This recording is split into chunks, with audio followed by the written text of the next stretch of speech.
Bien, comenzamos a grabar. Vamos a hacer un pequeño repaso. Nosotros que vimos la clase anterior, hemos visto escritos, cerramos el tema expedientes. En el marco de los escritos, Agustina y Florencia nos hablaron muy bien de domicilios. Y bueno, nos quedaron algunos temas para tratar de lo que tiene que ver con las presentaciones electrónicas. Recuerden por favor que está vigente la nueva acordada sobre escrito, que es la 3975 de este año, que empezó a regir en abril. Y como les decía el encuentro anterior, no dejen de unirlo con todo este sistema de acordadas que ha diseñado la Corte, ¿no? La acordada sobre presentaciones electrónicas, la 3886, y más atrás la acordada sobre escritos de mero trámite. Esa también es muy importante porque todas forman como una suerte de sistema. Eh, Partiendo de lo que nos comentaron las chicas, todas las definiciones sobre los domicilios son normativas. Por favor, no dejen de leer el Código Civil y Comercial a este respecto. El domicilio real es donde habita la persona y esto lo dice el Código Civil y Comercial. A veces el cliente te pregunta o te dice, no, bueno, pero yo en mi DNI figura otro domicilio. Bueno, no importa, porque lo que nosotros necesitamos es el domicilio donde la persona habita, no el que figura en el DNI. Eso tenemos que tenerlo claro. Sobre todo porque está en el Código Civil y Comercial. No confundir domicilio legal con domicilio procesal, porque son dos cosas completamente distintas. Si bien el Código Procesal incurre en este error, porque a veces se refiere al domicilio constituido como domicilio legal, ustedes tienen que saber que la noción de domicilio legal es otra cosa, en lo que prevé el Código Civil como domicilio de algunos funcionarios,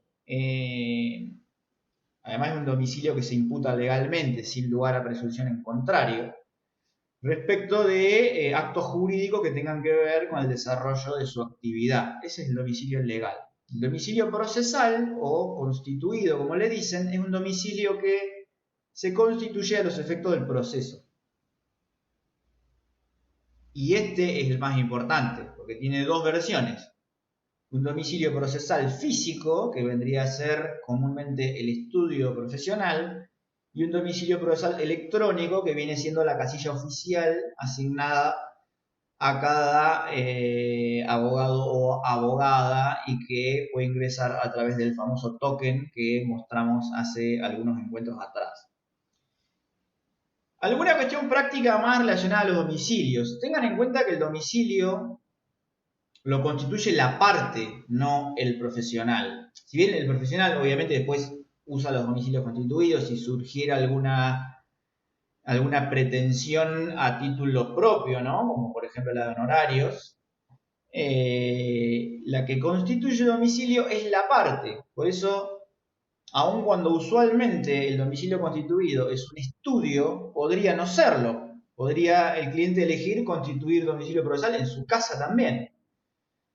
¿Por qué digo esto que lo constituye la parte? Porque a veces hay renuncias de patrocinio o sustituciones y en la medida que no se constituyan domicilios nuevos, las notificaciones van a seguir siendo direccionadas a los domicilios procesales que habían sido constituidos con anterioridad. Me acuerdo de haber visto en los comienzos varios expedientes donde había sustituciones de patrocinio y los abogados y abogadas presentaban escrito como solicitando que les dejen de mandar cédulas. Este es un planteo totalmente impertinente porque en realidad nosotros tenemos que saber que la subsistencia de domicilios hace que a uno le sigan llegando cédulas. No se puede retirar un domicilio constituido porque el código dice que se van a cambiar cuando se constituyan otros. Así que tranquilamente les va a pasar que a lo mejor renuncien en alguna causa y les sigan llegando cédulas de notificación a su casillero electrónico.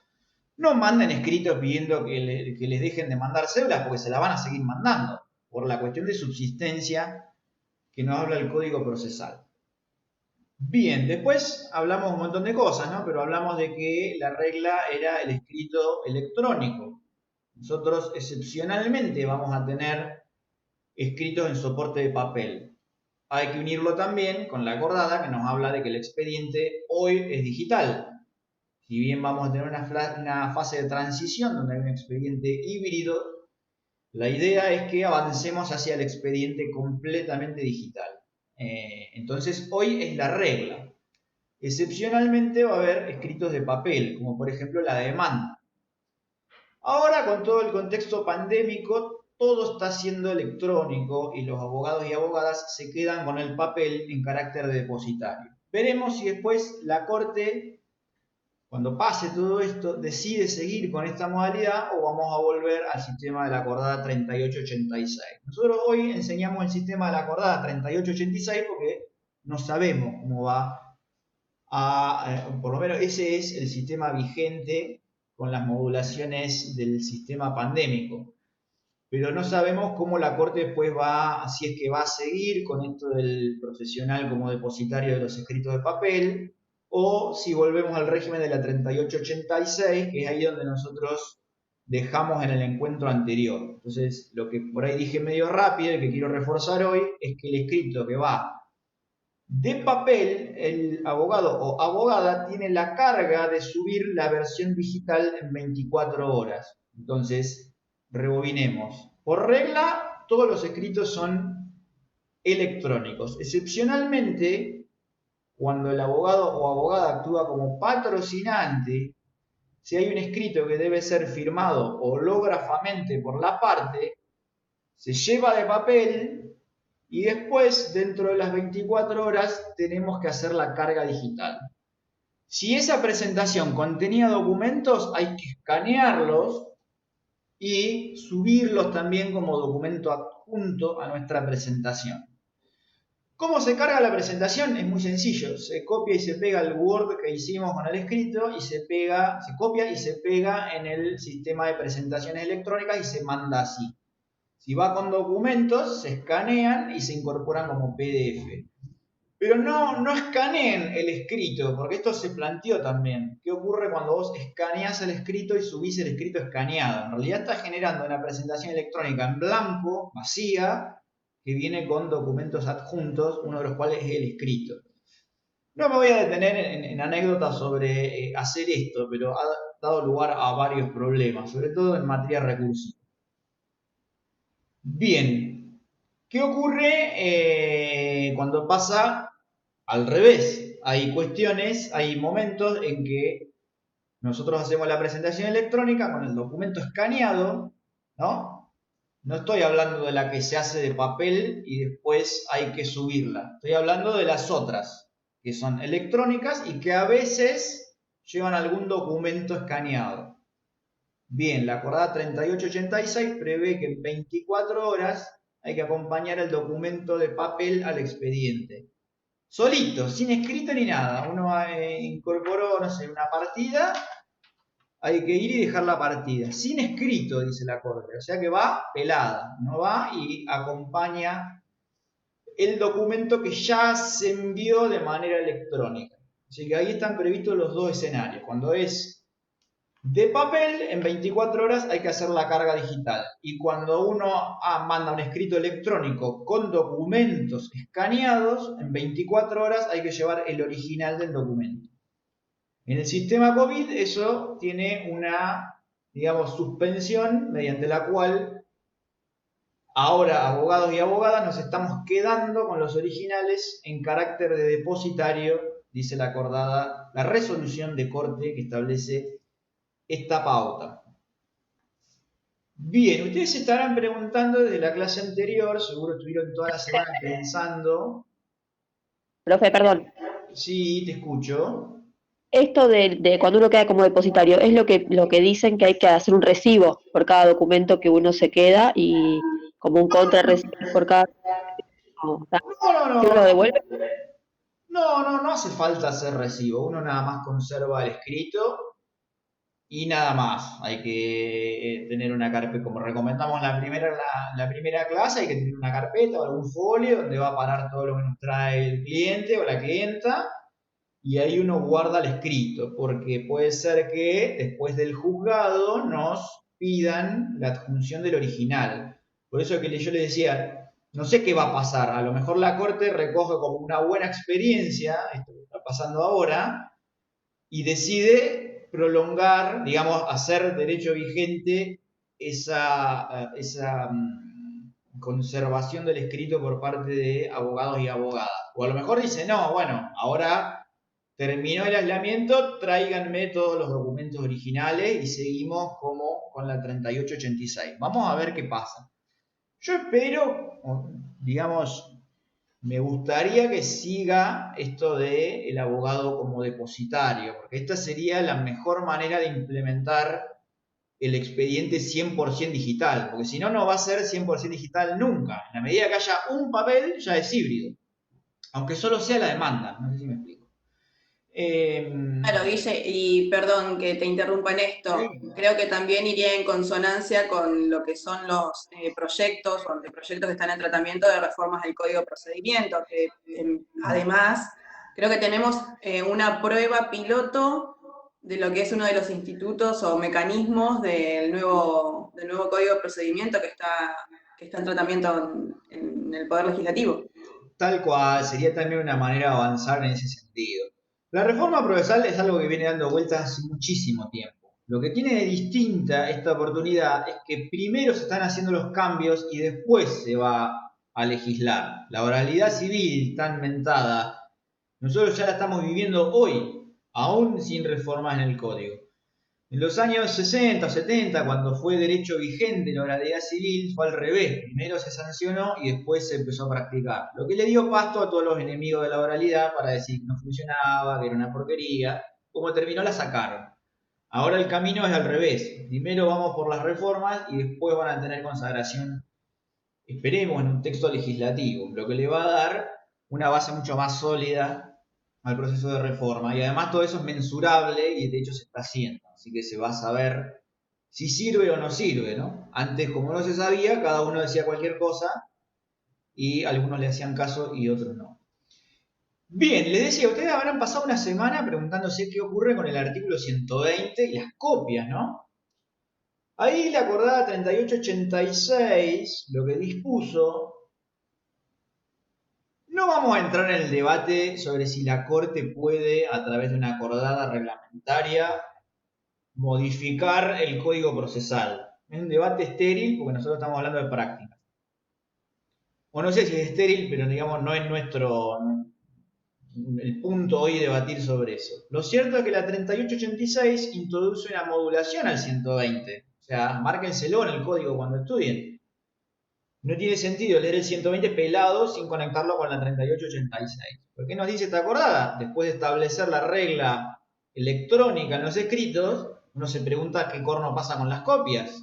Bueno, obviamente que por su naturaleza el escrito electrónico es reproducible infinita cantidad de veces. Entonces, la acordada nos dice que las copias de papel del artículo 120 solamente deben acompañarse en los escritos de los cuales debe darse traslado por cédula en igual soporte. Entonces, ahí automáticamente uno debe preguntarse, ¿y cuál será o cuáles serán los escritos de los cuales yo debo dar traslado por cédula de papel? Y ahí uno no tarda en autorresponderse que es solo la demanda. Ahí le voy a pedir ayuda a las chicas que trabajan en la instancia, Agustina, Mai y Janina. Pero entiendo que es solo la demanda, porque si me dicen traslado en cédula de igual soporte y una vez que uno constituye domicilio procesal, por regla todas las cédulas son electrónicas, entiendo que solo las demandas y la promoción de demandas incidentales serían las que se notifican en cédula de papel. Chicas, ¿si han visto algo diferente? Sí, en principio sí, Guille. O sea, teniendo en cuenta a partir del 1 de junio esta situación de los expedientes electrónicos y la acordada 3886, sería el único traslado a sustanciar en soporte papel. Obviamente que se viene de un sistema de papel previo, entonces por ahí, si no todos tienen el domicilio electrónico constituido, o después de una paralización se saca de paralizado el expediente, esos son los traslados que por ahí todavía se pueden mantener en soporte papel. Pero Claro, estamos hablando ya de duplicarían causas copias. nuevas. Exacto, No sé si es la cédula pelada. exacto. Claro, claro, claro. Acá estamos hablando copias, cédula con copias. Solo, o sea, demanda y cuestiones incidentales que sean en la primera presentación. Porque incluso el traslado de un incidente donde ya hay domicilios electrónicos sería en principio también de manera electrónica. Corríjanme, chicas, que ustedes que lo ven todos los días. Yani, que está en civil, no sé si has visto algo distinto. No, Guille, exactamente lo mismo que vos planteás. Es el traslado de la demanda, la citación de venta, bueno, los mandamientos obviamente, después ya es todo en soporte electrónico, que va a ser a un domicilio electrónico, como vos les contabas recién a los chicos, que es lo mismo que vieron la clase pasada, y si no la electropapel o papeltrónica, que vamos acuñando nuevos términos, que es la que se envía electrónicamente a la oficina de mandamientos. Y la oficina de Bien. mandamientos tiene la carga de imprimirla y diligenciarla. Perdón que te interrumpa, Jenny. Acá hablamos de cédula con copias, ¿eh? Ya vamos a hablar de Claro, sí, sí, cédula sí, sí, sí. pelada. Digamos que Claro, cédula no que, era para distinguirlas. la cédula que viene con copias enganchadas, esa quedó demanda y promoción de incidentes cuando llevan formato de demanda con expediente aparte, se me ocurre, ¿no? Porque incluso si el incidente es dentro del cuerpo principal, ya vamos a hablar de incidentes, ¿eh? Pero si la cuestión incidental se plantea en el devenir del expediente, también sería de traslado electrónico. Así que han quedado, lo que decía Yani, ahí le introduzco también un paréntesis. La citación de venta es una manera que le llaman al traslado de demanda de ejecución.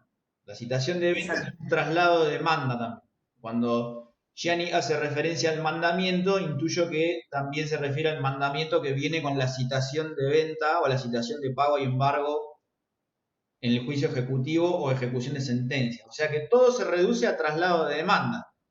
Demanda pura y simple o demanda incidental, que también es una demanda. La citación de venta es un traslado de demanda y ni hablar de la citación de pago y embargo en el proceso ejecutivo.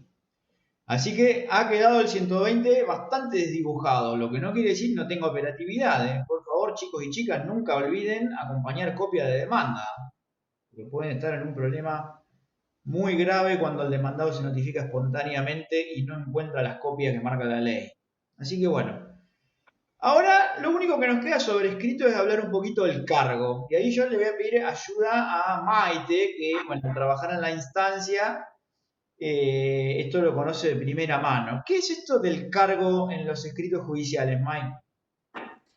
Bueno, el cargo en los escritos, a ver, se puede hacer un reduccionismo a decir que es el sello que tiene la fecha cuando uno lo ingresa, ¿sí? Esa es la reducción máxima de lo que significa el cargo. Después, obviamente, tenemos el Código de Procedimientos, que es por el cual se rige, ¿sí? El tema del cargo, que es el artículo 124 del Código Procesal.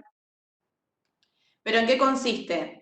Consiste en la fecha cierta que se le da al escrito que se presenta en el juzgado.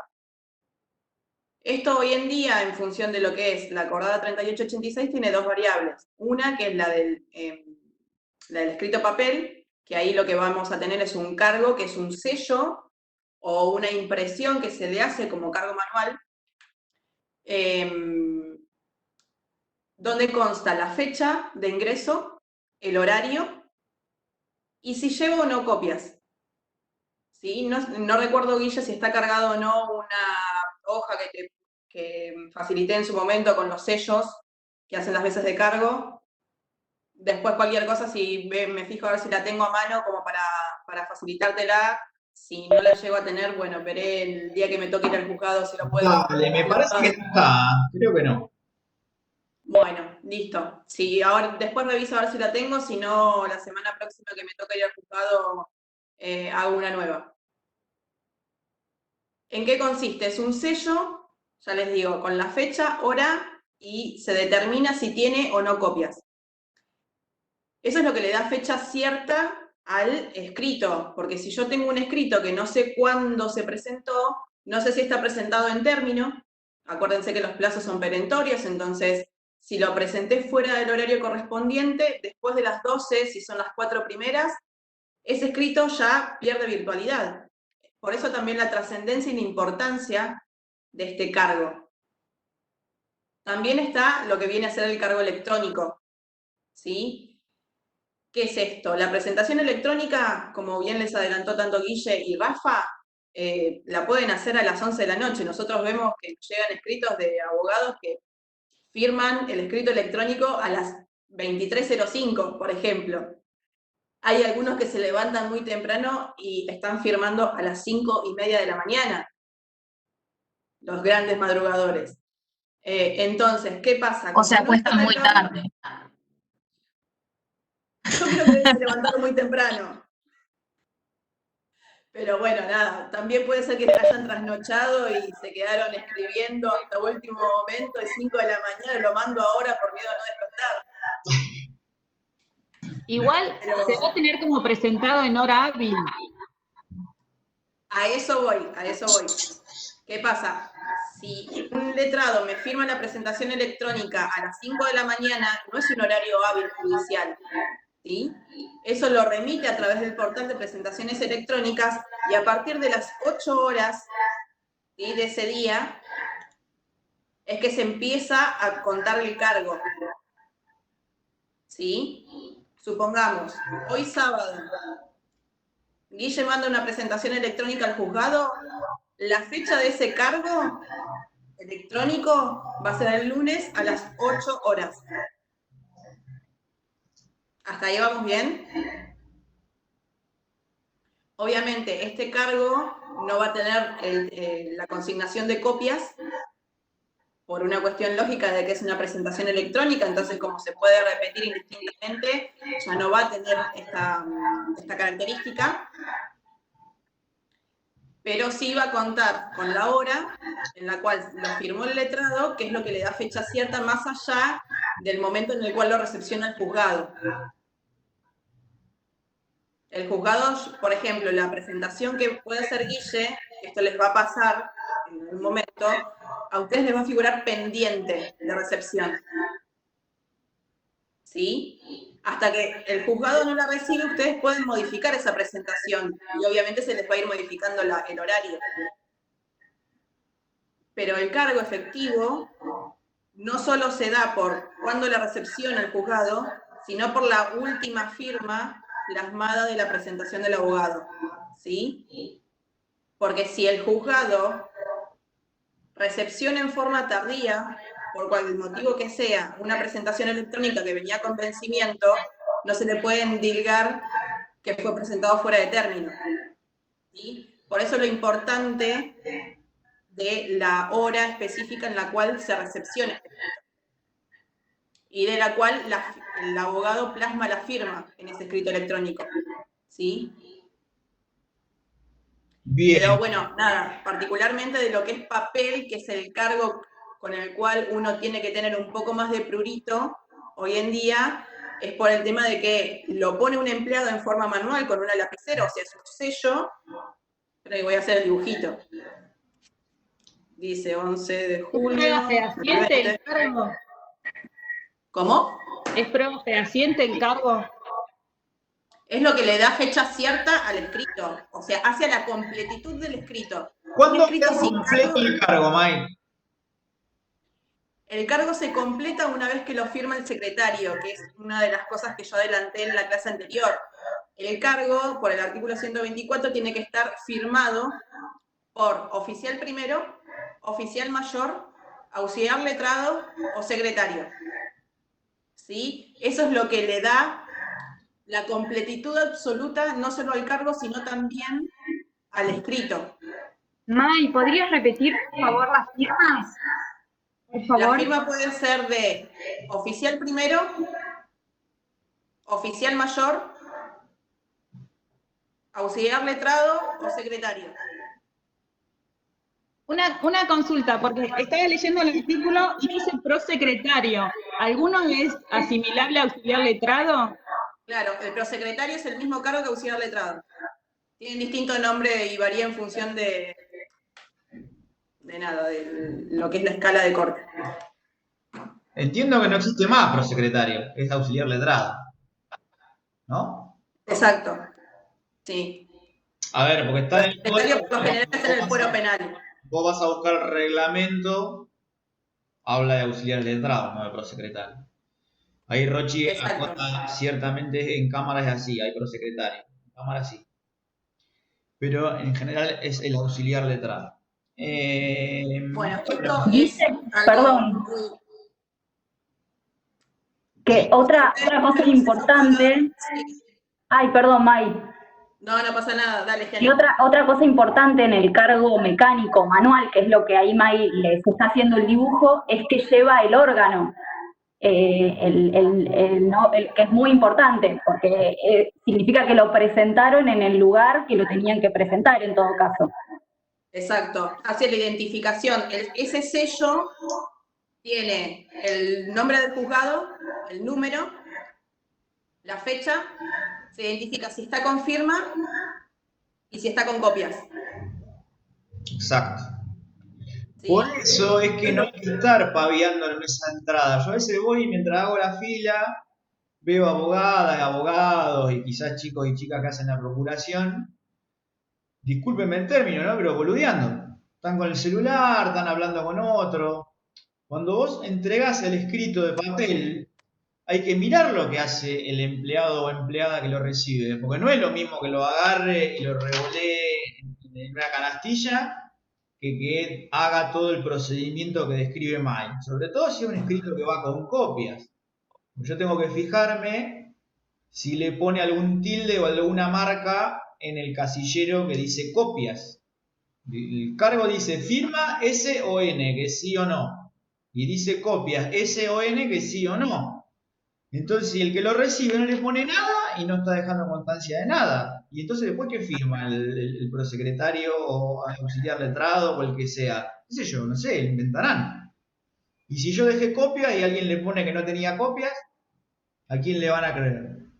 Bueno, ahí hay que estar mirando atento. No es para estar paviando en Instagram mientras uno está entregando un escrito. En la cola sí, obvio, pero después cuando te toca tu turno hay que prestar atención a esta actividad. No lo dijimos, pero el cargo va en el escrito original, no en la copia que se lleva el profesional al estudio. Como lo dijo Mike, Exacto. va en el escrito original, no en la copia. En la copia te ponen un sello como de recibido. Hace la Sí, que es más, recibo. la copia que se lleva el abogado, el sello que se le pone, muchos letrados me ha pasado en mesa de entrada que me dice, poneme el cargo. No, le digo, doctor, yo a usted lo único que le puedo poner en el sello, en la copia que usted se lleva, es un sello que dice recibido hoy, la fecha y el juzgado. ¿Sí? No hace la completitud del cargo. Exacto. O sea, Sí, no tiene el mismo acoto, peso que la completitud. hago un comentario. Me acuerdo cuando trabajaba en un estudio jurídico hace ya unos años, era común que por ahí el empleado de mesa de entrada no quiera poner el sello de recibido o que se olvidara. ¿Me escuchan bien? Hago como acople, ¿no? A veces se pierde un pedazo de frase. Bueno, lo importante es en ese momento estar atentos y pedir que nos pongan el sello de recibido, que no es un cargo, es el sello de recibido, para tener la constancia nosotros también del día y de la hora. Esto es importante, me voy a detener un segundo en esto. Una cosa es el cargo que norma el código procesal y que está inserto en el escrito original, y otra cosa es esto que comentan las chicas de el sello como recibido, porque ¿cuál es el origen de esta práctica? Y lo conecto con algo que preguntaba Ariana. Cuando ustedes ven el código pelado, van a ver que existiría la posibilidad de pedir un recibo respecto del escrito. Porque uno se pregunta rápidamente, ¿y a mí qué constancia me queda de que dejé un escrito? Bueno, ¿qué ocurre? Según el código estaría la posibilidad de pedir un recibo extendido por el secretario. Ya es un lío, ¿no? Uno tendría que pedirle al secretario que le extienda. Bueno, hay una acordada que dice que ese recibo se puede sustituir por una copia del escrito que estamos presentando sellada como recibida por el órgano. Ahí está la clave. Ahora, si hubiera algún motivo por el cual, ni siquiera se me ocurre cuál sería el ejemplo, pero digamos que hay un especial interés en tener una constatación fehaciente de la entrega, con la hora, con todo, ahí uno podría pedirle al secretario del juzgado que le extienda un recibo del escrito manifestando la fecha y la hora. En lo personal nunca lo vi, no sé si chicas alguna vez alguien les pidió esto, pero estaría esa posibilidad. Cuando son cuestiones de vencimiento me han pedido que ponga la hora, ¿sí?, en el sello de recibido del abogado, como Claro, para que ellos tuviesen una constancia. pero ¿sí? como no tiene firma de un fedatario es lo mismo. Claro, muchos otros abogados, a ver, obviamente que el hecho de una presunción podría decirse que si ese sello tiene el horario puesto por alguien, podría entenderse como prueba. En esos casos, cuando yo veía que el letrado me pedía que le pusiera un horario, lo que se hacía en mesa de entradas era ponerle el cargo inmediatamente. Claro, ¿Sí? claro. ¿Qué Porque, pasa? Con la recepción del soporte papel, muchas veces, y más en mesas de entradas con un caudal bastante amplio, como es familia, muchas veces el cargo no se puede poner inmediatamente. Porque también, ¿qué pasa? Internamente en el juzgado no es que hay un montón de sellos manuales de cargo. Por una cuestión de seguridad y uno solo. Entonces, no, 3 empleados están recibiendo escritos en simultáneo, no todos le pueden poner el cargo en el mismo segundo exacto. Claro. Entonces, por eso siempre se le ponía arriba la hora y el jefe de mesa era el que le ponía el sello a cada escrito. Cuando eran vencimientos se les daba un tratamiento especial, ¿sí?, para evitar esta posible pérdida de derecho, y se le ponía la hora exacta en la cual se recibía el escrito, y es el mismo horario en el cual se le pone al abogado en el sello de recibido, como para darle mayor seguridad. Bien, pero es para que él se quede tranquilo, porque ahí hagamos un análisis jurídico del tema. Está bien lo que comentaba María Sol, creo que es en el chat. Hagamos el análisis jurídico. El único que tiene firma con carácter fedatario en el juzgado es el secretario. Entonces, por más que nos pongan sello de recibido, la hora, no hagan un dibujito de Winnie Pooh en el único que tiene carácter fedatario es el secretario. Y si lo está haciendo el secretario, nos está dando el recibo que prevé el código. O sea, es lo mismo. Volvemos a lo mismo, me refiero. Si alguien quisiera tener una constancia incontrovertible de la hora y del momento en que se está dejando el escrito, lo único que habría para salvar esto es una firma del secretario, ya sea extendiendo recibo de ese escrito o bien en la copia que nosotros le llamamos copia estudio en la jerga. Pero bien, volvamos al punto de partida. Es común que abogados y abogadas, cuando presentan un escrito de papel, lleven una copia, comúnmente llamada copia estudio, para que se la sellen como recibido. Que eso sustituye al recibo del que habla el código, por una cuestión de practicidad. Pero bueno, si uno quisiera tener, yo la verdad no lo vi nunca algo tan... Fíjense que está contemplado también en el ingreso de causas. Fíjense, la 3397 contempla que eventualmente y a pedido especial del profesional, el jefe de Receptoría General de Expedientes puede emitir una constancia firmada donde figure la fecha y la hora del ingreso de una causa. Normalmente cuando uno va a Receptoría a dejar una demanda o iniciar una mediación, te dan una constancia de inicio sin firma, nada, o sea, es una impresión de la constancia de inicio de causa. Ahora, si uno pudiera tener un especial interés en que conste la fecha y la hora, puede pedir que el jefe de receptoría le extienda una certificación en este sentido, obviamente sellada y firmada por el jefe de receptoría. O sea, fíjense que está contemplado aún para el inicio de causa. Claro, profe, pero ¿qué pasa si se extravía ese escrito? Bueno, ahí Ahí, si se llega a perder un escrito, ahí el juzgado, o mejor dicho, el que lo perdió o el responsable del escrito, primero está en un problema muy grande. Segundo, las piezas obrantes en el expediente se reconstruyen a partir de las copias. Por eso es que cuando uno tiene presentado un escrito de papel, es recomendable tener esa copia estudio. Para analizarlo jurídicamente, la única manera que vos tendrías de salvar esa circunstancia sería teniendo una copia firmada por el secretario, que sería la auténtica prueba de que ese escrito efectivamente se dejó. Porque la verdad es que si vos no tenés una copia que demuestre que lo dejaste y el escrito que vos ingresaste se lo comió el perro, ahí es tu palabra contra la del juzgado. Ustedes intuirán quién tiene las de perder en esa puja. Pero bueno, Profesor, la verdad que nunca lo vi. le hago una consulta. Usted Sí. cuando presenta el escrito en la mesa de entradas, ¿no presentás anteriormente de manera electrónica? O sea, queda la constancia. No, lo que se hace es, si vos tenés un escrito que es de los que deben ser ingresados de papel, que como comentamos ya son prácticamente muy pocos, primero se deja el escrito y después se hace dentro de las 24 horas la carga digital. O sea que vos, si no tenés escrito de papel, haces la carga digital sobre un escrito que en realidad no dejaste nunca.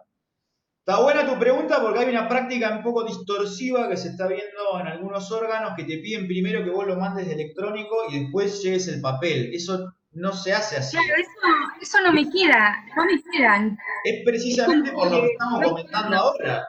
Porque vos tenés una presentación de papel sobre la cual vos después haces la carga digital. Claro. No una presentación electrónica sobre la cual después llevas el papel, porque eso está contemplado solo para documentos. Ejemplo, si yo tengo la promoción de una cuestión incidental, lleva firma de la parte. Entonces yo debo ir, dejar el escrito de papel, en 24 horas subir la versión digital. El ejemplo de la otra secuencia. Yo acompaño una partida de nacimiento. Entonces mando un escrito electrónico con la partida escaneada. Está bien que quizás no es el mejor ejemplo porque hoy las partidas vienen con firma digital, pero no importa. Imaginemos que es una partida de las viejas. Electrónicamente envío el escrito electrónico con la partida escaneada y dentro de 24 horas yo le acerco al juzgado la partida. Pero ese es el escenario donde yo primero lo mando electrónico y después llevo algo de papel. Si hablamos de presentaciones de la parte firmada hológrafamente, primero va el papel y después se hace la carga digital. Es una cuestión de razonamiento lógico-jurídico, si se quiere, porque yo hago la carga sobre un escrito que ya se presentó, y no al revés. Profe, porque incluso a veces te piden que primero presentes el comprobante de la tasa, la factura, que ya lo pagaste. Eso primero entonces hay que presentarlo de manera digital, antes de presentarlo en papel, ¿no? No, porque ahí cuando vos hablas del comprobante de pago de una tasa, eso sería un escrito de mero trámite, que es electrónico, hecho por el abogado o abogada, con adjunto un PDF, escaneada la tasa, y dentro de 24 horas vos vas y llevas el comprobante de la tasa y lo entregás en el expediente. Yo pensé que eso dependía del juzgado que te toque. O sea, pensé que esto... No, eso está en la acordada 3886. Lo que vos comentás, Cande, y me viene bien para explicar esto, es una práctica distorsiva. Hay juzgado, incluso a mí me ha pasado. Es una práctica distorsiva, no se hace así. Cuando es un escrito firmado por la parte, primero va el escrito y después se hace la carga electrónica. Ahora, cuando yo acompaño un documento al proceso, primero va electrónico con el documento en PDF y al otro, dentro de 24 horas, yo llevo el original. Así es la manera correcta. Todo lo demás es una práctica distorsiva, que si bueno, el juzgado se lo pide así, no le va a quedar otra que hacerlo. Pero sepan que es una práctica que no debiera hacerse de ese modo. Bien, sigamos avanzando, así no perdemos el hilo de la clase. Yo ahora lo que voy a hacer es comentar un poco la estructura genérica de un escrito y después nos vamos a meter en la práctica del patrocinio y la representación y vamos a ver algunos encabezados, como para ir ya metiéndonos de lleno en la práctica de los escritos. Para eso voy a intentar compartirles pantalla, a ver si puedo. Ahí está. Voy a usar la misma diapositiva que está colgada en nuestro portal o sitio web. Vamos a correr esto que seguro está tapando. Bien, acá tenemos la estructura genérica de todo escrito.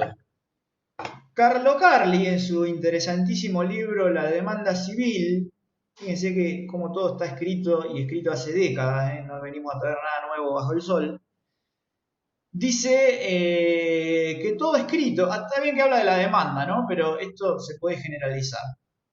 Todo escrito bien hecho responde 3 preguntas esenciales, que son ¿quién?, ¿qué? Y ¿por qué? Entonces, estas 3 preguntas debe responder todo escrito técnicamente bien confeccionado. En perjuicio de lo cual, nosotros les traemos una estructura genérica que podemos construir sobre la base de un montón de normas que están referenciadas ahí y de las cuales ya venimos hablando hace varias clases. Todo escrito siempre está encabezado por un título. Esto surge del 118, inciso 2, que habla de encabezamiento con expresión del objeto, o algo así. Siempre va dirigido a alguien. Puede ser el juez o jueza de la instancia, puede ser la Cámara, puede ser la Suprema Corte, o finalmente la Corte de Nación. El encabezado, que es ese pequeño párrafo inicial del cual hablamos cuando hablamos de los datos, ahí se expresa quién habla y en qué carácter. Esto también surge del 118. Y el resto de los datos, ¿no? Domicilio, carátula completa, datos del profesional, todo en línea con la acordada 3975 que ya vimos. El objeto, que es ese primer capítulo del escrito, o a veces es el único cuando hablamos de uno de mero trámite, es el que explica sucintamente qué es lo que se pretende con esa presentación. Que vengo por medio de la presente a interponer demanda de daño, que vengo por medio de la presente a solicitar libramiento de nueva cédula, que vengo por medio de la presente a solicitar giro, y así, los ejemplos son infinitos. Si el escrito presenta alguna complejidad, ya se habla de los hechos o de los antecedentes fácticos que dan sustento a esa presentación, que en línea con el 330 estaríamos hablando de un pequeño relato de los hechos que fundamentan o que dan sustento a esa pretensión. Insisto que acá ya no hablamos de un escrito quizá de mero trámite, o si es de mero trámite es un poco más complejo. Si hablamos de hechos ya se pone sofisticado el escrito. 6. El derecho en el que se funda. Aún en escritos de mero trámite es común citar normas. Cuanto más complejo el escrito, la fundamentación es un poco más extensa. En los escritos de mero trámite, así como en los despachos de igual tenor, es común poner entre paréntesis la normativa. Ahora vamos, en uno de los escritos que les vamos a mostrar, van a ver que aparecen referencias normativas. Bueno, este es el derecho en el que se funda. Por ejemplo, cuando veamos préstamo, que vengo por medio de la presente en los términos del artículo 480, no me falla la memoria, para solicitar el préstamo, y así. Siempre hay una referencia normativa, aunque sea escueta o aún entre paréntesis. Eventualmente puede tener documental anexa, como recién comentábamos con el ejemplo que proponía Candela, o este de la partida de nacimiento. Escrito simple, que vengo por medio de la presente a acreditar el pago de la tasa, y anexa viene la tasa. Usualmente los escritos cierran con un petitorio donde se concretiza lo que uno viene solicitando. Habitualmente hay también un cierre, ¿no?, que es característico del provéase de conformidad, que será justicia, y obviamente las firmas al pie. Este no es un tema menor, un poco lo conversamos en el final del encuentro anterior. La firma la van a encontrar regulada en el artículo 288 del Código Civil y Comercial. Y a grandes rasgos les adelanto que quiere decir dos cosas: autoría y consentimiento. Por eso es que en el Ejecutivo, reconocida la firma, no hay más nada para alegar. Porque si el documento está firmado, quiere decir que soy el autor y que además consiento todo su contenido. 288 Código Civil y Comercial. Profe, perdón, ¿y no se consideran los vicios en la voluntad? No, porque en el juicio ejecutivo no está permitido indagar la causa. Si yo me metiera con los vicios, estaría indagando acerca de la causa, que vendría siendo una indagación acerca de las fuentes de esa obligación y de si el consentimiento estaba viciado o no al momento de practicarlo. Como el juicio ejecutivo es un juicio que no permite conocer en la causa, porque los títulos que le sirven de base son abstractos, reconocida la firma implica avanzar con la ejecución del título de crédito, precisamente por lo que dice el 288, consentimiento y autoría. Señor, ¿es tu firma? Sí, es mi firma. Entonces, usted es el autor y usted consiente todo lo que hay más arriba. Unirlo con el 118, inciso tercero, que es el que pide las firmas de parte interesada. Con el 56, que es el que habla de patrocinio obligatorio, ¿no? No se proveerán escritos, bla, bla, bla, bla, bla, bla, que no contengan firma de abogado o abogada. Y el artículo 95 de la 5177, que es el que habla del sello aclaratorio. Con esto queda, digamos, completo el panorama. Entonces la pregunta es ¿quién firma los escritos? ¿No? Porque cuando el 118, inciso 3, habla de firma en parte interesada, automáticamente uno se pregunta quién es el que va a firmar los escritos. Y ahí las variantes son diversas. Uno puede presentar un escrito de mero trámite que va a estar firmado solamente por el profesional actuante. Esto es de manera electrónica, ¿no? Esto ya lo vimos. Va a estar firmado electrónicamente. Ahora puede ser que el escrito no sea de mero trámite y que tenga que firmarlo también la parte. Entonces lo que vamos a hacer es ir viendo algunos encabezados. ¿Están viendo ahí un escrito? Confírmenme, por favor. Sí, sí, se ve. Bien.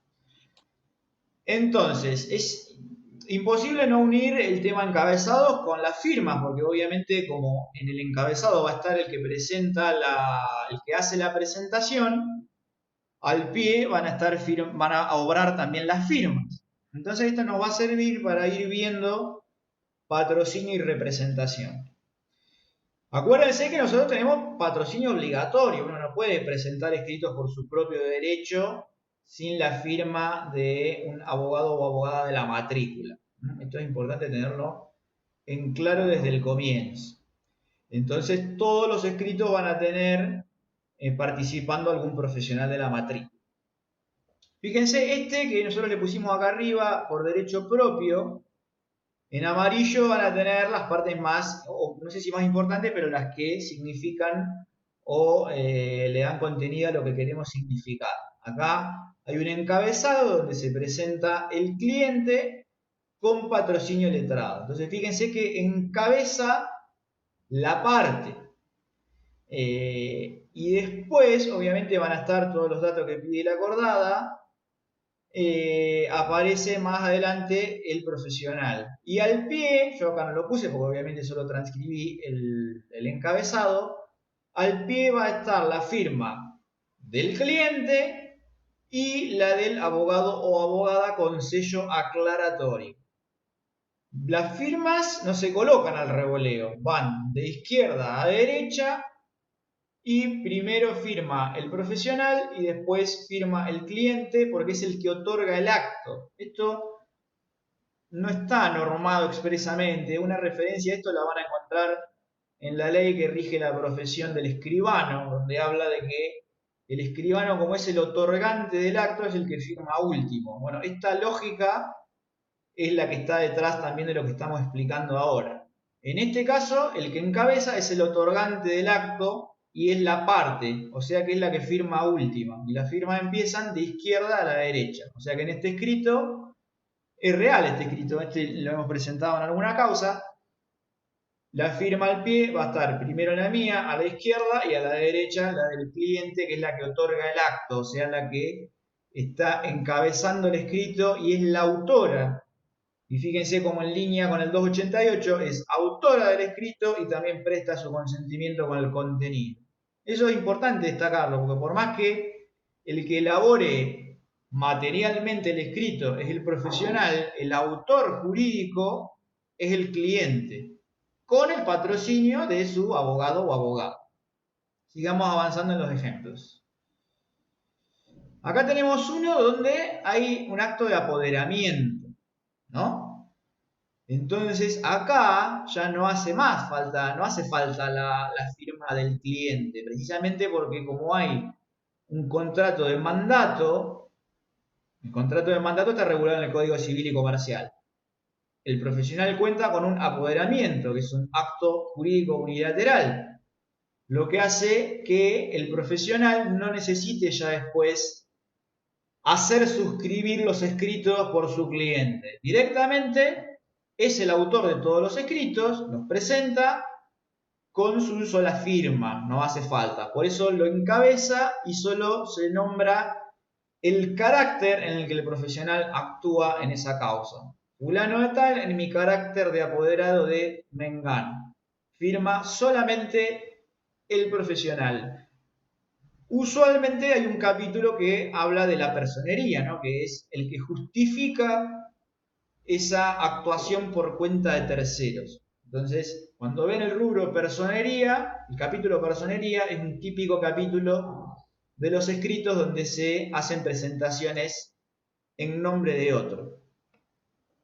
Hay más tipos de representación. Esta es una pregunta muy típica en la mesa libre. Asimilar la representación solo a los casos de apoderamiento.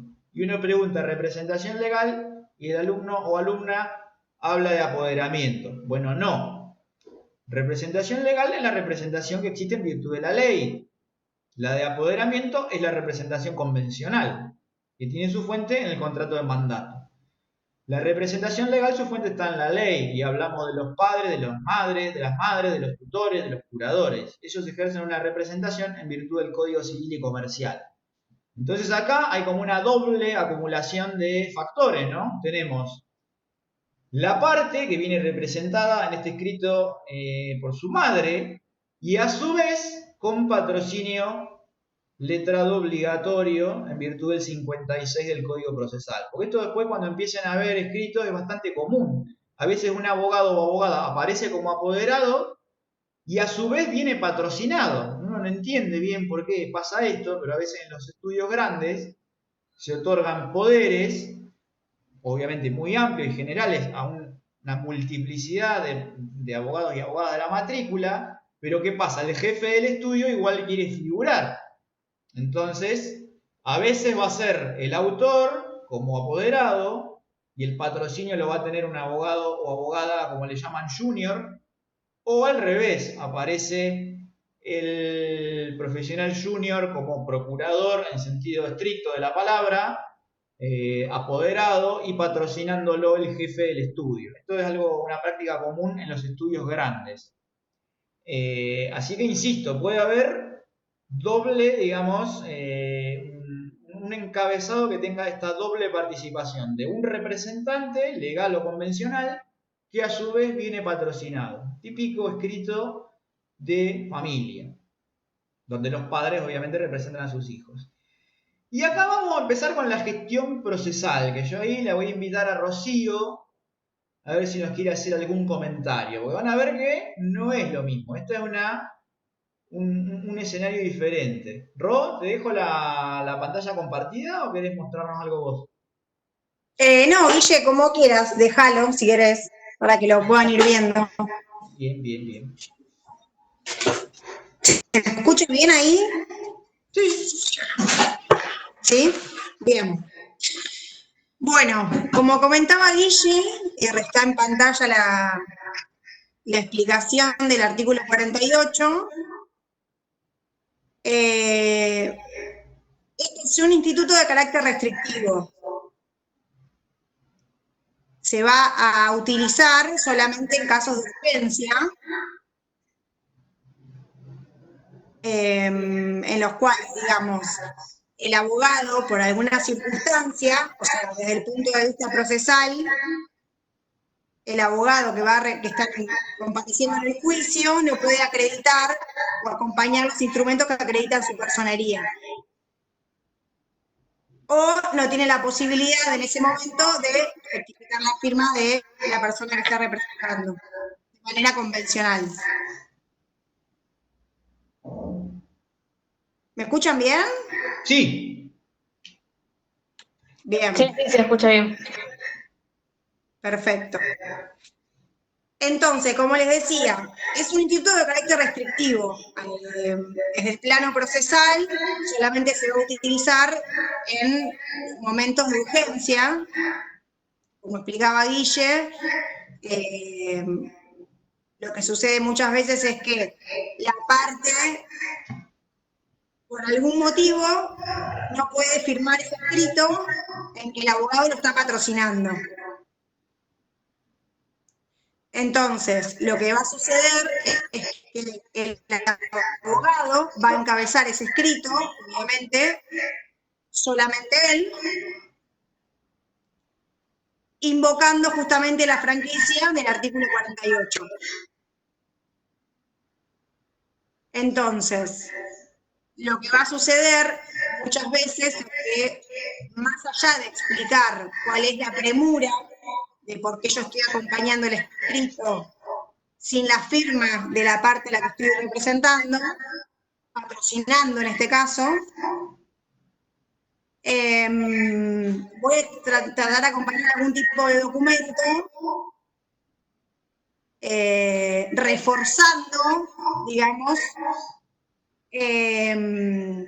la premura y la urgencia que tengo al invocar esta franquicia. Entonces, por ejemplo, puede pasar que la parte que estoy patrocinando esté de viaje, o esté atravesando algún tipo de internación, o algún problema particular de la cual la impide justamente firmar este escrito. Obviamente que este caso es particular y es cuando el abogado es patrocinante.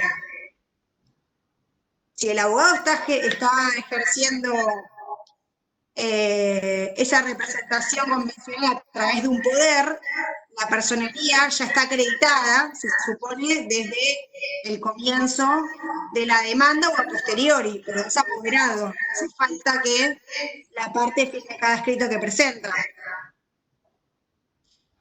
Entonces, en los casos que el abogado sea patrocinante y no pueda acompañar la firma de la parte, deberá explicar en un primer escrito, son dos actos procesales diferentes. Primero es un escrito en el cual invoca el artículo 48, ¿sí? Ustedes siempre piensen que es un juego armónico entre el artículo 48, el artículo 118, inciso 3 del Código Procesal, que es la firma de los interesados, que es lo que va a estar faltando en este escrito. La acordada 3842, que ya es del año 2017, que es la que me explica cuáles son los escritos de mero trámite y cuáles no. Obviamente que la firma de la parte va a estar en aquellos escritos que no son de mero trámite. Y como explicaba Guille, los artículos del Código Procesal de Representación, artículos 56, 57, 46, 48 y subsiguientes. Entonces, muchas veces pasa que por ahí el abogado se confía y simplemente invoca el artículo 48 sin dar demasiadas explicaciones. Atentos con esto, porque puede suceder que el juez quiera saber un poco más o que pida que acompañen los documentos correspondientes, ya sea una copia del pasaje, ya sea algún tipo de constancia de historia clínica, ¿sí? O de un accidente que pueda haber ocurrido, o que explique por qué, digamos, está presentando el escrito sin la firma de la parte. Como primer acto procesal va a ser este escrito de invocar artículo 48 y dar las explicaciones pertinentes. Después lo que voy a hacer es presentar un segundo escrito. O sea, ustedes piensen, como decía Guille, primero estamos al encabezado y después eso va a incidir obligatoriamente en las firmas. En el escrito que invoca artículo 48 lo va a presentar el abogado, en este caso Guillermo Martín Abán Burgos, y lo va a firmar el abogado, claramente, porque la parte, por cualquier impedimento que tenga, no lo puede firmar. Acto siguiente, y entre este escrito y el acto siguiente hago una salvación.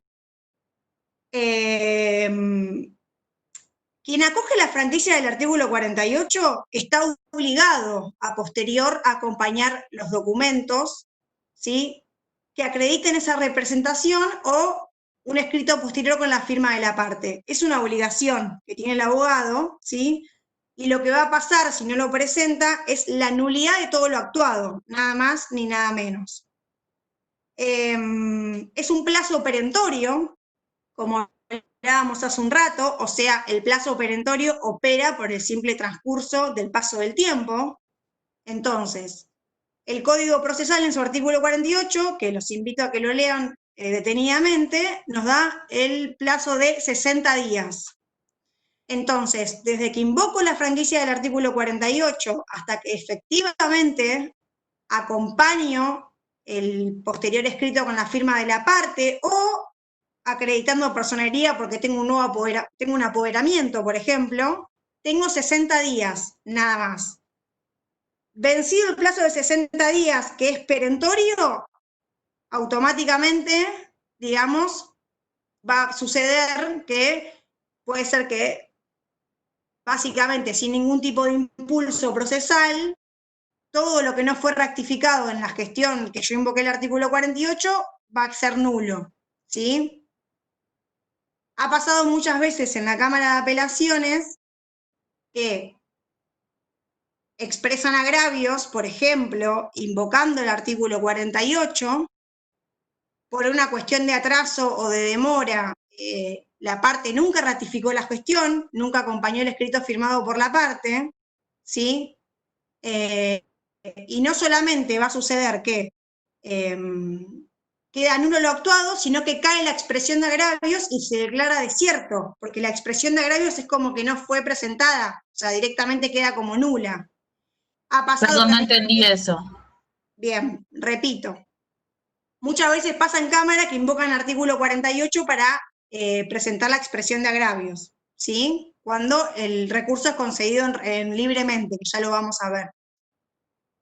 Entonces, cuando se va a resolver, digamos, cuando la Cámara va a resolver y va a dictar sentencia, corroboran los jueces que han pasado 60 días y que la parte nunca ratificó esa gestión. Entonces, por lo tanto, la Cámara lo que va a hacer es decretar nulo lo actuado y la expresión de agravios directamente queda nula, digamos. Entonces, automáticamente se va a declarar también el recurso desierto. No va a resolver absolutamente nada de lo que vino apelado y del fondo de la cuestión, ¿sí? Ha pasado que por ejemplo queja a la Corte, pero no es una sentencia, no es una sentencia que resuelve cuestiones definitivas, obviamente, entonces automáticamente la Corte lo que va a hacer es rechazar esa queja.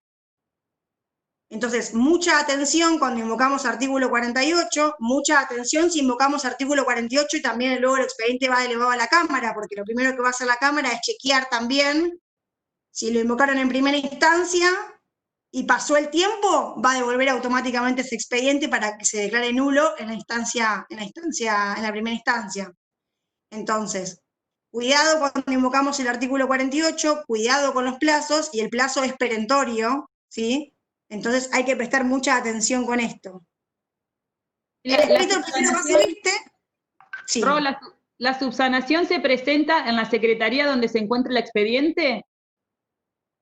Dentro de la Cámara estoy hablando, según la sala que va a resolver. Bien, pero si lo presento en el tribunal de origen, ¿tendría validez? El juzgado de origen o tribunal, depende que sea, obviamente ahí mismo ratifico la gestión del artículo 48, desde ya, si estoy en primera instancia. Lo primero que voy a hacer es presentar el artículo invocando 48 y tengo 60 días para ratificar esta gestión. Eso en la primera instancia. Si estoy en cámara va a ser exactamente lo mismo. Les daba el ejemplo de la expresión de agravios para que estén atentos, porque a veces los plazos de la Cámara ha sucedido por estar desintegrados que son largos, no se ratifica la gestión y directamente cae esa expresión de agravios, ¿sí? El escrito siguiente de invocar 48, capaz que Guille lo tiene, lo podemos ver, que es el que ratifico esa gestión.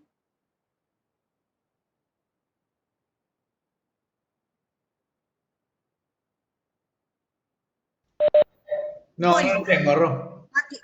Por más que no esté, no importa, es exactamente el mismo escrito. No, el pero otro lo que voy a tener creo que es mero trámite. Hoy no se escuchó bien. No se escuchaba con eco. Entonces, primero va el escrito 48 y después la demanda. No. Este artículo de la franquicia del artículo 48 es cuando yo soy patrocinante, ¿sí? Y por algún motivo no puedo tener la firma de la parte para presentar cualquier escrito que no sea de mero trámite. Los escritos que son de mero trámite, como ya lo vimos en la clase pasada, lo puedo presentar con la sola firma del abogado o la abogada. En este caso en particular, voy a presentar un escrito que no es de mero trámite, ¿sí? Que requiero la firma de la parte porque soy patrocinante, no soy apoderado, y voy a invocar la franquicia del artículo 48 explicando por qué no puedo acompañar la firma de la parte en ese escrito. ¿Me siguen? Bien, lo que les decía, aparte de invocar el artículo 48, invocar la franquicia y explicar la urgencia de por qué presento este escrito sin la firma de la parte, es acompañar algún tipo de documento respaldatorio, ¿sí? Ya sea una copia del pasaje porque la parte se fue de viaje, ¿sí? Ya sea algún certificado de internación porque la parte tuvo alguna dolencia o estuvo internada o lo que sea, ¿sí? No solamente invocarlo con la relajación de que uno invoca el artículo 48 como si fuera algo que no tiene consecuencias procesales importantes. A eso me refería. Sí. Ro, te hago una pregunta. Cuando son Sí. juicios sumarios o sumarísimos, que los plazos son más cortos, ¿es necesario también justificarlo con algún documento o se entiende, o sea, es más flexible que por el... Sí, esto es una cuestión netamente de la representación procesal. Y ustedes piensen que la firma de la parte es importantísima por esto que explicaba hoy Guille. ¿Sí? La firma de la parte, ¿qué hay detrás de la firma de la parte? También el consentimiento, la autoría. Ustedes piensen que el escrito en realidad de lo que estamos presentando dentro de un litigio en el marco de un juicio es la voluntad de la parte. Entonces, lo que hace el Código Procesal, no en vano, es instrumentar varias herramientas para poder proteger esa voluntad de la parte y que un abogado no esté presentando escritos sin que la parte tenga ese conocimiento. Entonces, básicamente, no importa qué tipo de proceso de conocimiento sea, sino hace la representación procesal, ¿sí? Bien, entonces, piensen en esto. Primero voy a invocar el artículo 48, lo que me dice el código son 60 días para poder rectificar gestión. Entonces, el segundo escrito que voy a presentar será Rocío Ayelén González con el patrocinio letrado de Guillermo Martín Navarro Burgos. Venimos a rectificar todo lo actuado, ¿sí? Por favor, téngase presente, bla, bla, bla, bla, bla, y va a firmar Guille y voy a firmar yo. Obviamente, ratificando toda la gestión, o la gestión, mejor dicho, que llevó a cabo Guille en mi ausencia o sin mi firma. Obviamente que esto tiene otras cosas, que son otras salvedades, que es, si Guille no es apoderado mío, porque si no, no haría falta mi firma, si el escrito no es de mero trámite, como les decía, por eso es importante no leer el 48 pelado, solo. El artículo 48 es un juego armónico con otros artículos, ¿sí? No lo puedo leer solo, si no, no lo podría entender.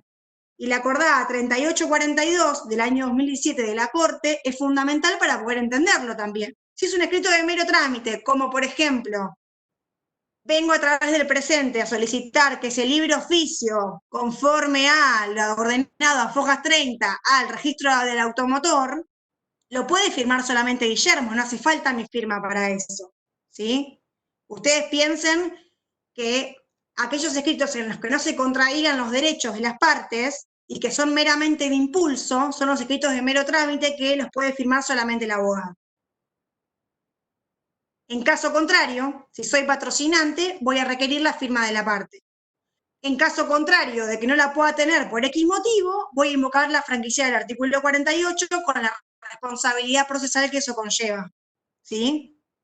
¿Me van siguiendo? Sí, Ro, ¿qué pasa si, o sea, el juez podría negarnos la franquicia del 48? ¿Podría decir que no? ¿O es una suerte de comodín que yo lo uso cuando quiero?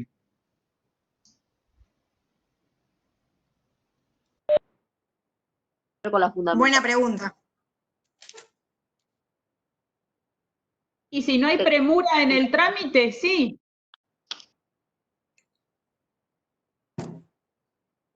¿Cómo acredito esa premura? Y con la historia clínica, con los pasajes, o sea, con algún certificado. fehacientes que muestren que la persona no puede firmar el documento, el escrito.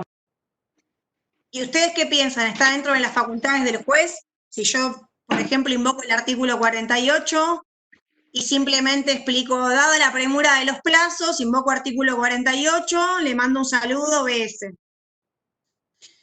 ¿El juez me lo podría No, dar? porque yo tengo que presentar. Sí, yo considero que sí, porque también es un derecho a defensa de la otra parte, porque si yo por apurarme en algo y firmarlo, voy a estar violentando un derecho de la otra parte. ¿De la otra parte o de mi representado en este caso?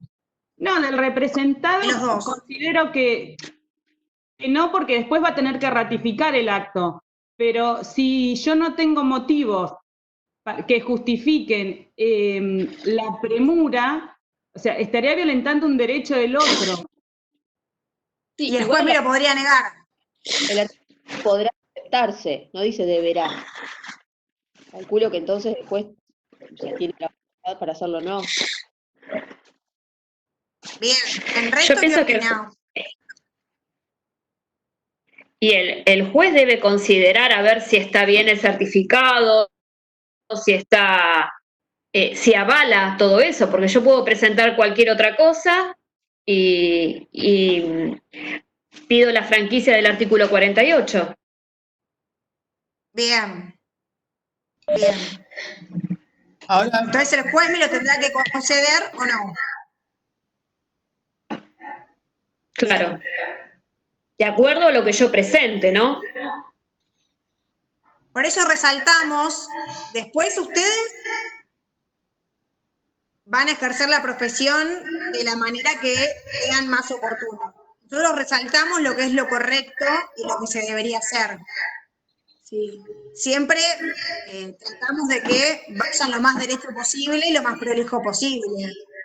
Que en la práctica forense muchas veces se invoque el artículo 48, ¿sí? Sin acompañar documentos de por qué yo explico, solicito esta franquicia, no quiere decir que sea lo correcto.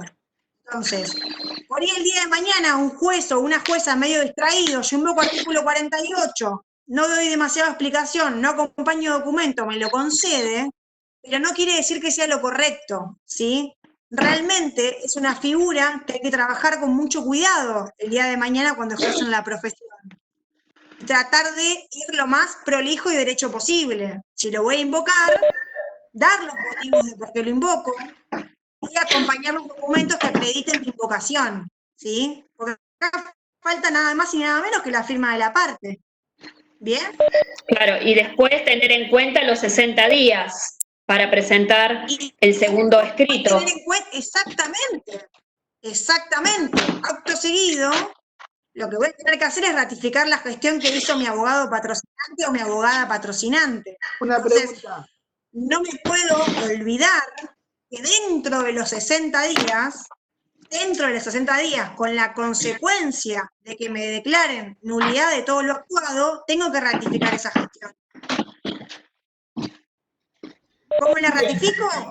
Con Te la quiero firma hacer de otra la pregunta, Ro. Te quiero hacer otra Sí. pregunta.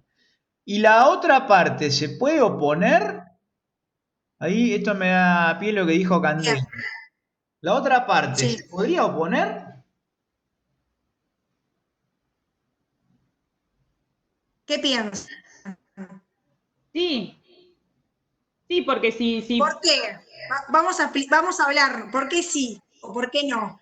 Porque si puedes demostrar que la otra parte puede firmar el escrito, que no es cierto que está inhabilitado inhabilitado no sé si es el término, imposibilitado para firmar, no correspondería. Sí, pero a mí me lo está otorgando un juez. Si el juez dice que sí, Pero ante todos los actos, la otra parte tiene derecho a defensa. Yo puedo decir, es mi vecina y me di cuenta que en realidad está en la casa. Es más, le toqué el timbre ayer y la vi. La pregunta ¿Podría es pasar? a propósito y está buena para empezar a pensar el código en términos de litigio, ¿no? El código es para usarlo. Ahora yo les propongo lo siguiente. Con el 48 en la mano, ¿está previsto algún tipo de traslado? Los invito a que lo lean. Es cortito. Agarremos el artículo 48 porque es fundamental, siempre con el código al lado, por favor. Así que a eso tenemos que mirar. ¿Hay algún traslado previsto? Bueno, yo les adelanto que la respuesta es que no. No hay traslado sobre esto. No, pero no es un mero trámite. No. No dijimos que sea de mero trámite, al revés. Rocío dijo que justamente como no es de mero trámite el escrito, se invoca la franquicia al 48. Ahora, no hay Claro. traslado de esto. Ahora, la pregunta es ¿por qué no hay traslado? No hay traslado porque el director del proceso es el juez. Hace la ratificación. Y yo no estoy articulando una pretensión contra la otra parte. Entonces, ahí está la lógica del código. Yo tiré esta pregunta a propósito porque una vez me pasó. La otra parte vino a controvertir el 48. Obviamente que el juez lo sacó a los bolsazos, ¿no? Pero no hagan esto, porque está mal. El juez, el director del proceso es el juez. por eso es lo que yo dije. Entonces, si el juez me está autorizando, me está avalando el artículo 48, la otra parte no puede decir nada. Bueno, pero hay que pensar siempre por qué. Porque el juez también podría avalar un montón de cosas y estaría mal en otros supuestos. ¿Por qué el juez me avala en este uso del 48? Primero, porque el código no prevé un traslado. Ahora, la pregunta es ¿por qué no prevé un traslado? La respuesta a eso es que yo no estoy articulando una pretensión en contra de la otra parte. Entonces, ¿qué traslado le van a dar? Ninguna. Si yo no estoy pidiendo a la otra parte que me dé nada, no le estoy impugnando nada, ni le estoy trasladando una liquidación, ni tengo nada contra la otra parte. Entonces, en lo que respecta al 48, ¿no? Capaz que usando el 48 yo estoy articulando una pretensión. Pero digamos, pedirle al juez la franquicia del 48 no es una pretensión contra la otra parte. Es pedirle al juez que me habilite a hacer una presentación, que es la que a continuación de eso yo estoy articulando. Pero ahí está la lógica del código. No hay traslado a la otra parte, porque es una, digamos, una facultad procesal que el árbitro va a ser el juez. Y la otra parte no se puede oponer. No podría articular un recurso contra el auto que a mí me hace lugar al 48. ¿Se entiende la lógica del código? Sí. ¿Querés agregar algo más? Sería que la decisión controvertida es la del juez, ya presentando el escrito, uno ya lo está notificando. Sería una cosa así. No. Acá, en concreto, la franquicia... Al juez, ya se lo pone en conocimiento al juez. Vamos a retroceder un poco más. El artículo 48 es una franquicia que tienen abogados y abogadas para poder suplir la firma de la parte cuando por alguna circunstancia de la vida les impide venir a firmar el escrito. El árbitro del uso de esa franquicia es el juez, a la cual va a ser lugar o no. Insisto en que es una potestad del juez. La puede aceptar o la puede rechazar. Si el juez decide aceptarla o rechazarla, la otra parte no tiene agravio, porque el uso del 48 no es algo que yo articule en contra de la otra parte. Si lo quieren pensar jurídicamente, no tiene interés, como decía el maestro von Jering. No hay interés, entonces no hay una acción para articular, ni mucho menos una defensa. Entonces, si el juez me hace lugar al 48, la otra parte es un convidado de piedra. Lo único que le queda es asentir con la cabeza y contestar eventualmente el traslado de demanda, el recurso o lo que sea que yo vengo a articular con mi presentación. Pero digámoslo así, son diversas cuestiones separadas que a veces se presentan todas juntas, pero digamos, el uso del 48 es una facultad procesal. El que va a decidir si le hace lugar o no es el juez. ¿Por qué hace esto? Porque es el director del proceso, artículos 34, 35 y 36. La otra parte no tiene agravio sobre esto. No se podría ni oponer ni articular un recurso. Dime, Rob. Hago dos aclaraciones más importantes. ¿Por qué decimos que el plazo es perentorio si el artículo 48 no dice absolutamente nada del plazo perentorio, que como bien explicaba May, ¿sí?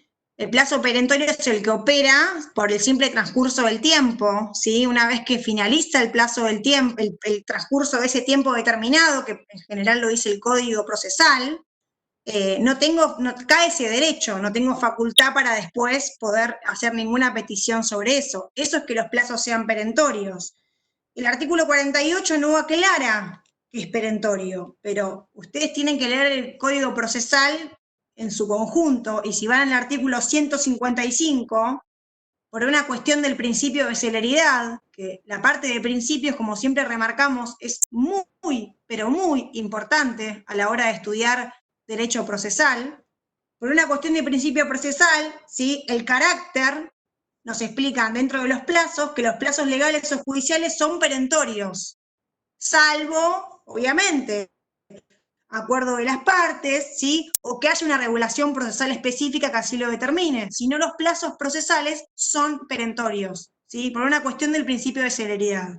Eso por un lado. Por el otro les hago otra pregunta, porque ustedes están leyendo el 48 conmigo, me imagino, y se preguntarán primero lo de perentorio, y acto seguido, ¿son hábiles o corridos los 60 días? Hábiles. Corridos. ¿Quién dijo? Blas, corridos, dijiste. María Hábiles. No, yo dije corridos. Corridos.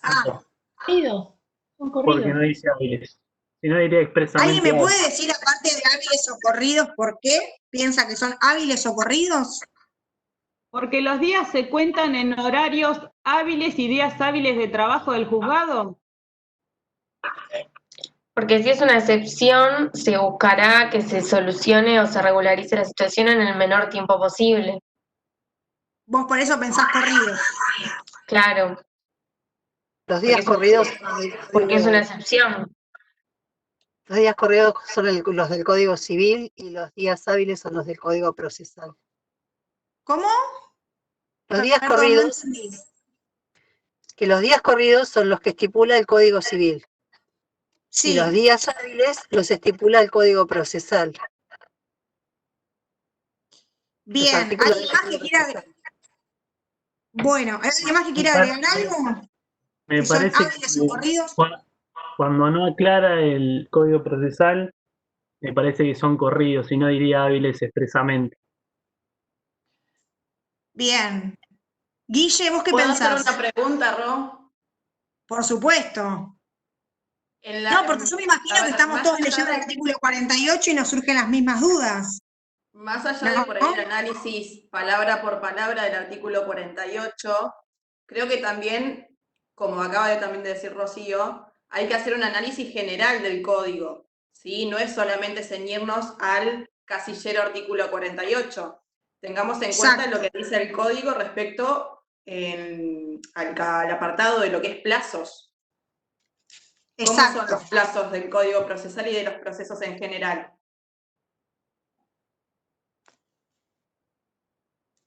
Me encantó. ¿Cómo Son son? días hábiles. Días hábiles. ¿Y eso en qué Entonces, si capítulo tenemos está? una No vamos a cuestión que va preguntar de código de regla memoria. general. Si vamos a Sí. una cuestión de una norma general, sería que la excepción es la que tendría que estar expresamente aclarada. Exacto. Entonces, si no está expresamente aclarada, ¿cómo es el plazo? Me encantó. Hable. ¿Cómo?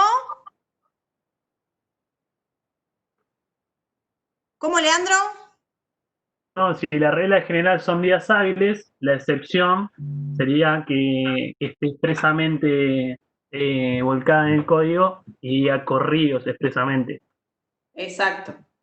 Y perdón que insista, ¿por qué la regla general es que son días hábiles? Perdón que insista, no vamos a preguntar código de memoria, pero hay cosas básicas que tienen que manejar del código procesal. ¿Por qué? Yo lo estoy leyendo también, ¿eh?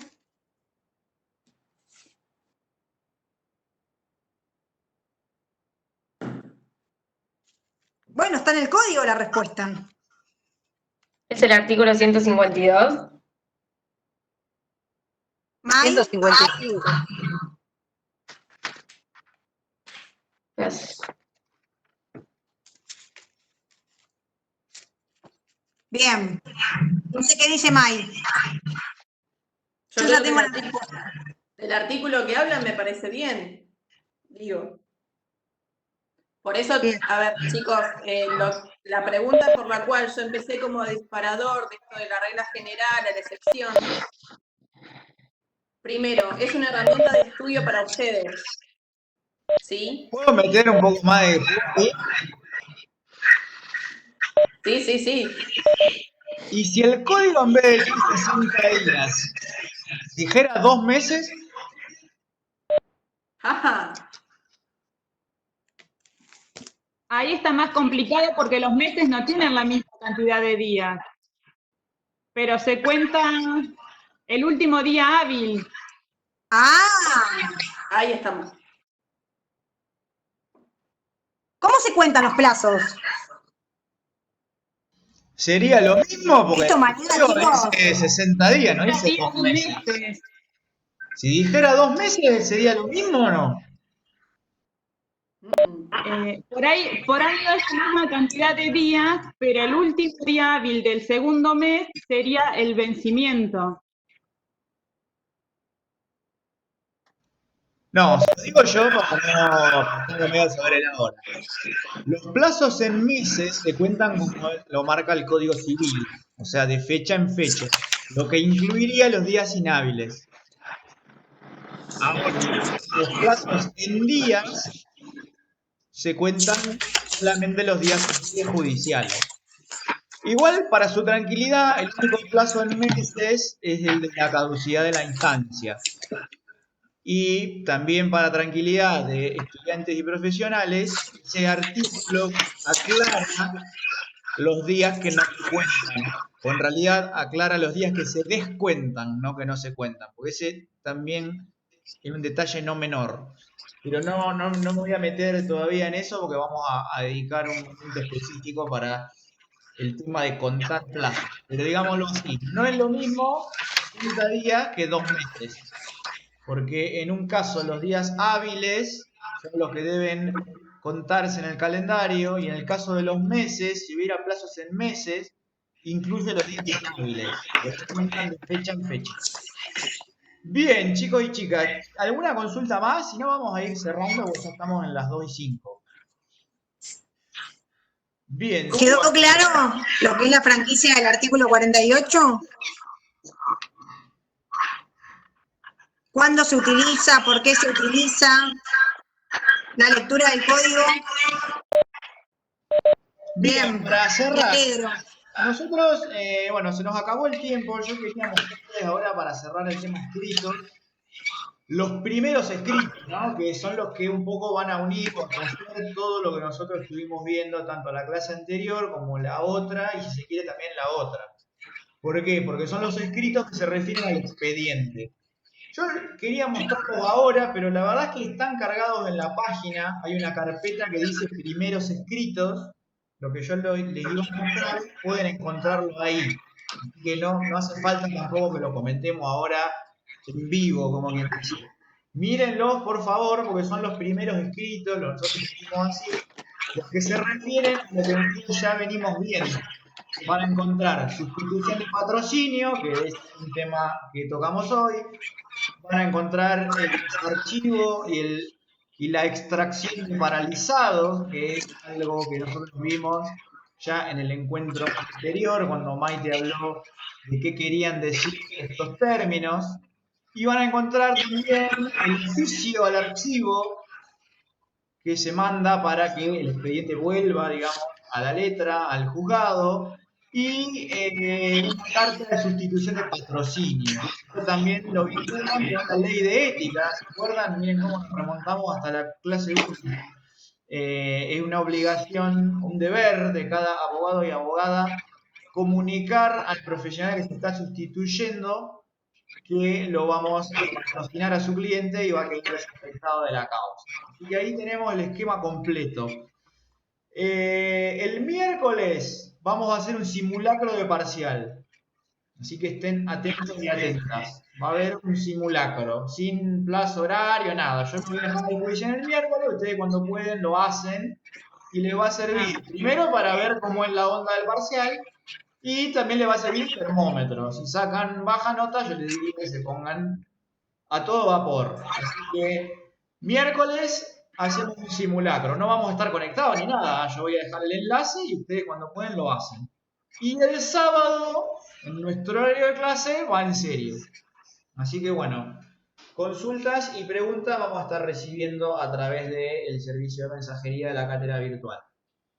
Chicas y chicos, les mando un saludo grande a May, a Ron, a Agu, que también la vi por ahí, también un abrazo fuerte, esperemos que Florcita se recupere, que hoy no pudo estar, también le mandamos un saludo. Así que bueno, un abrazo grande, nos estamos viendo. Guille. Nos vemos, chicos. Sí. Hasta luego. Adiós. Ahí pusieron en el chat, a ver si va a tener un plazo de cierre el parcial. Sí, 40 minutos. ¿La práctica o el definitivo? No, el definitivo. La práctica no tiene sentido. El definitivo, el práctica lo hacen cuando quieren. Sí. Va a durar 40 minutos. Chicos y chicas, nos vemos. Un abrazo grande. Gracias por bancarnos hasta y 10. A ustedes. Buen fin de. Buen fin de. Buen fin de, chicos. Gracias, un beso.